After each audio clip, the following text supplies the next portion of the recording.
आखिर बड़े बड़े जहाजों को समुंदर में कैसे उतारा जाता है, और मान लो कि अगर बीच समुंदर में बड़ा सा जहाज खराब हो जाए तो क्या होगा, और आखिर इतने बड़े बड़े जहाजों को कैसे बनाए जाते होंगे।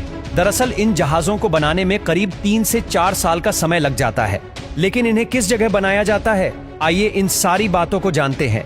अब इतने बड़े जहाज को अगर समुंदर से दूर बनाया जाए तो इसे समुंदर तक ट्रांसपोर्ट करने में करोड़ों रुपए खर्च हो जाएंगे, और इसीलिए ऐसे शिप को समुंदर के पास ही बनाया जाता है। अब इसके लिए किनारे पर जहाज से बड़ा एक स्पेस बनाया जाता है जहां जहाज बनाने के लिए मैन्युफैक्चरिंग प्लांट को लगाया जा सके।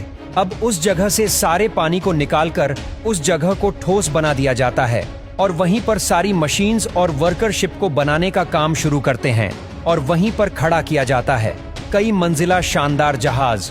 और शिप में हमेशा ब्रॉन्ज धातु का प्रोपेलर्स लगाया जाता है, और हमेशा प्रोपेलर्स की गिनती 1 से ज्यादा ही होती है, क्योंकि जितनी तेज प्रोपेलर घूमेंगे जहाज उतनी ही तेजी से चलेगा। और सिर्फ ब्रॉन्ज मेटल इसलिए यूज किया जाता है ताकि ब्रॉन्ज धातु कभी खारे पानी में जंग नहीं पकड़ता।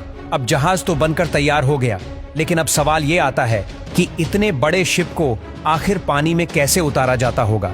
वैसे शिप लॉन्चिंग के समय अगर जरा सी भी गलती हुई तो करोड़ों रुपए का नुकसान हो जाता है। जहाजों को पानी में उतारने के लिए वैसे 4 टेक्निक का इस्तेमाल किया जाता है। Number 1, floating out type launching.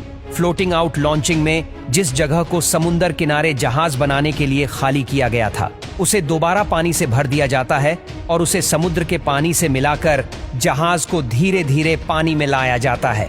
Number 2, gravitational type launching. इस तरह की लॉन्चिंग में जहाज को समुंदर किनारे लाकर ट्रेन की पटरी जैसे स्ट्रक्चर पर सेट किया जाता है, और सबसे पहले स्ट्रक्चर पर ऑयलिंग और ग्रीस करी जाती है ताकि फ्रिक्शन को कम किया जा सके और जहाज आसानी से पानी में चला जाए। अब इसे ग्रेविटेशनल इसलिए कहा जाता है कि जब जहाज को स्ट्रक्चर पर रखा जाता है तो उसके बाद का काम ग्रेविटी खुद करती है। Number 3, air bag launching. ये शिप लॉन्चिंग का सबसे सिंपल तरीका है। इसमें सिलेंडर जैसे बड़े बड़े एयर बैग्स पर जहाज को रखा जाता है और उनके साथ ही लुढ़कता हुआ जहाज पानी में चला जाता है। Number 4, mechanical type launching. ये तरीका सबसे खतरनाक तरीका है, और इसीलिए बड़े जहाजों को इस तरीके से पानी में नहीं उतारा जाता।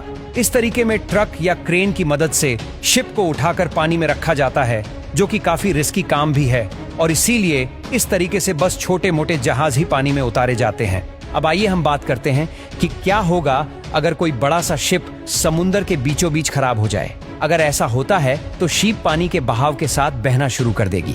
वैसे तो आजकल शिप में हमेशा 2 इंजन होते हैं, जिससे अगर एक इंजन काम करना बंद कर दे तो दूसरा टेम्पररी इंजन काम में आ जाता है। और मान लो कि अगर दोनों ही इंजन खराब हो जाए तो फिर शिप में हमेशा एक इंजीनियर होता है, और उसके पास हमेशा एक्स्ट्रा पार्ट्स होते हैं जिन्हें वो इमरजेंसी के समय इस्तेमाल करके ठीक कर सकता है।